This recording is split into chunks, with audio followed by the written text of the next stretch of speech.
Think about your very first memory. Maybe it's a birthday party or falling off a bike. Now try to go back further. Try to remember being 3 years old, then 2, then 1. At some point, the memories just stop.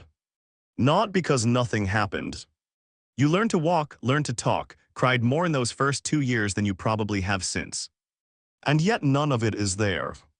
Almost nobody can remember being a baby. Scientists call this gap infantile amnesia. So what's going on? It turns out the answer is more interesting than your brain forgot to hit record. For a long time, scientists assumed babies simply couldn't form memories, since the hippocampus, the brain's memory center, is still under construction in early life. But that runs into a problem. A newborn only a few days old can already recognize its own mother's face. By a few months old, babies smile at familiar faces but not strangers.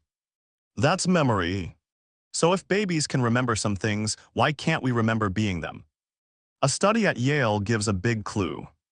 Researchers scanned babies' brains while showing them photos, then checked whether the babies stared longer at pictures they'd already seen, which shows recognition. The more a baby's hippocampus lit up the first time they saw a picture, the more likely they were to recognize it later, starting around 12 months old. So the memories were being made. The question is what happens to them next. Here's the leading idea. In the first couple of years, the brain produces new brain cells at an incredibly fast rate, especially in that same memory region. Imagine storing papers in a filing cabinet while someone keeps adding folders and rearranging the drawers every day.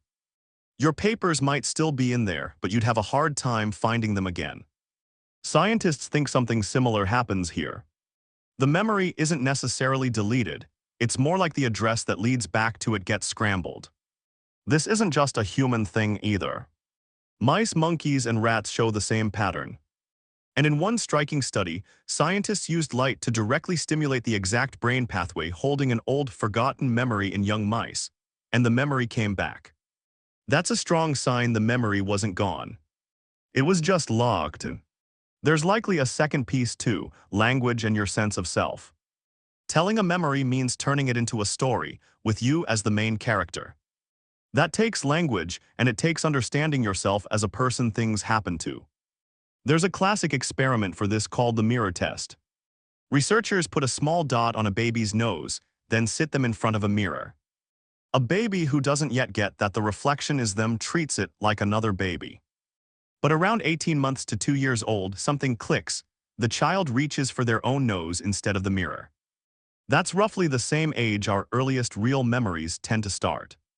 Before you have a sense of me, it's hard to build a memory about me. Put it together, and here's the picture. Babies form memories earlier than we thought, but a fast-growing brain scrambles the path back to the earliest ones. And without language or a sense of self yet, there's no easy way to turn an experience into a story you could recall years later anyway. One more thing worth knowing, even without a conscious memory, those years still shaped you. Researchers found that a faint trace of an early memory can linger even after it seems gone, and can resurface with the right reminder.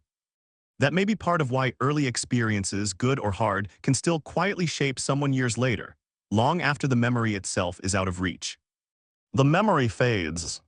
The mark it left doesn't always. So next time someone asks if you remember being a baby, you're not broken. You're simply human. Your brain was too busy building itself to leave a map back to the very beginning.